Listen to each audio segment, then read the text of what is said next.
So it was gigantic, and it had a great impact. I mean, it was gigantic in terms of investments, it's gigantic in terms of impact on societies. Towns that railways went through became, thriving industrial centers. Those which didn't have railways, sometimes because they opposed railways, became neglected on the sides. Had huge social impact. I mean, the expression "the wrong side of the tracks" comes from that era. Tracks would now divide a town into districts, one of which would be desirable and not so desirable, or so.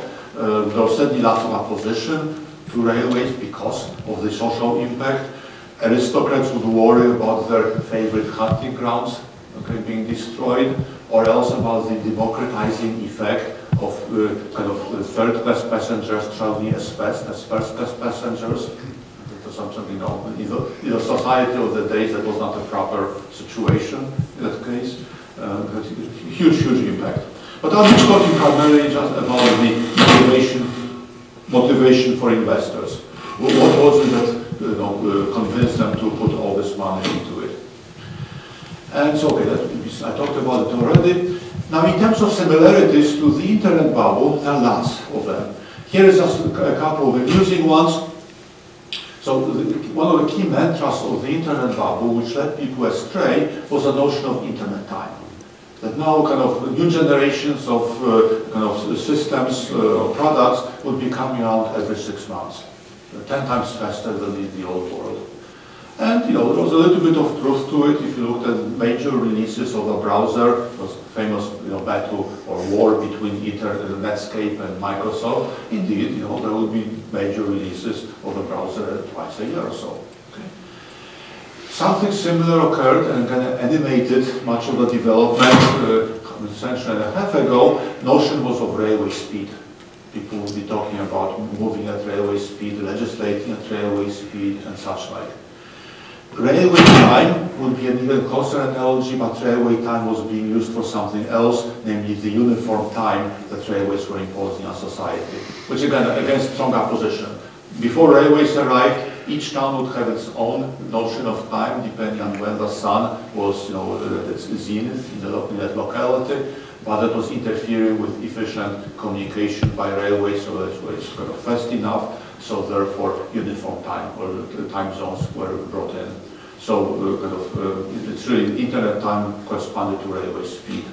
But very close analogies. And the same notions, same idea, misleading people in very similar ways. There was also this "build it and they will come" mantra. Again, this phrase was not used. I haven't found something that's very close to it in that period, but the underlying notion was there. If you build a railway, traffic will show up. Okay? And again, just as with the internet bubble, sometimes it came true, most of the time it did come true. Something else which is quite amusing, again, if you talk to high-tech entrepreneurs, they are very angry or are very concerned about lawyers, the fears by lawyers.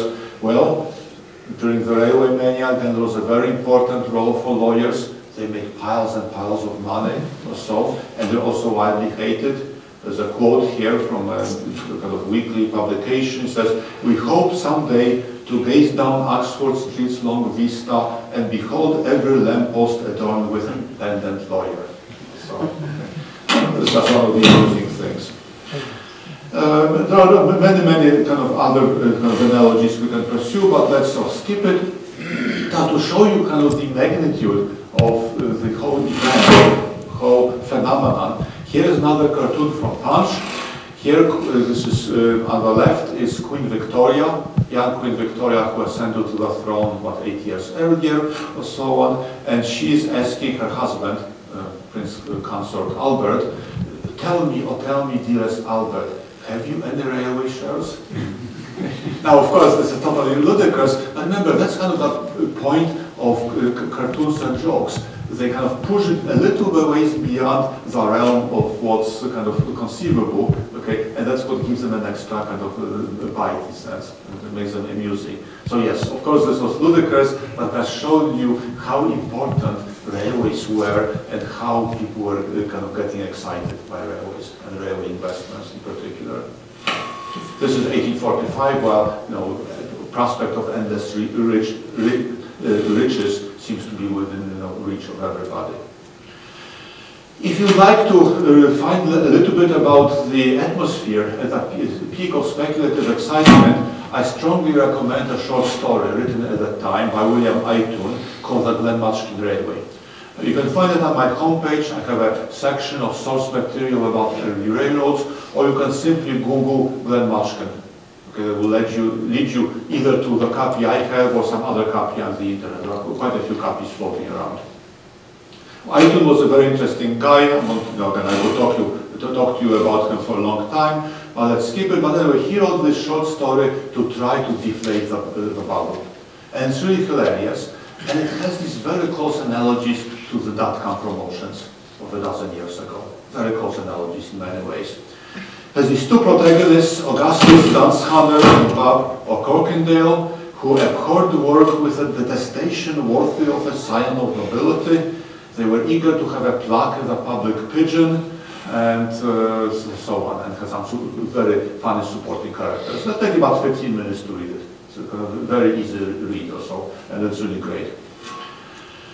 Now, what led people astray? And there's again some of the analogies between British railway mania and the internet bubble. Well, beautiful illusions.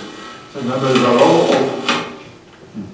role of snake oil salesmen, promoters who come out and dangle prospects of easy riches in front of investors. And that's true, seems to be universal in all cases. Also credulous simplicity, or sometimes called willing suspension of disbelief. There are some things which are fairly obvious, but people simply don't seem to be almost refusing to look at.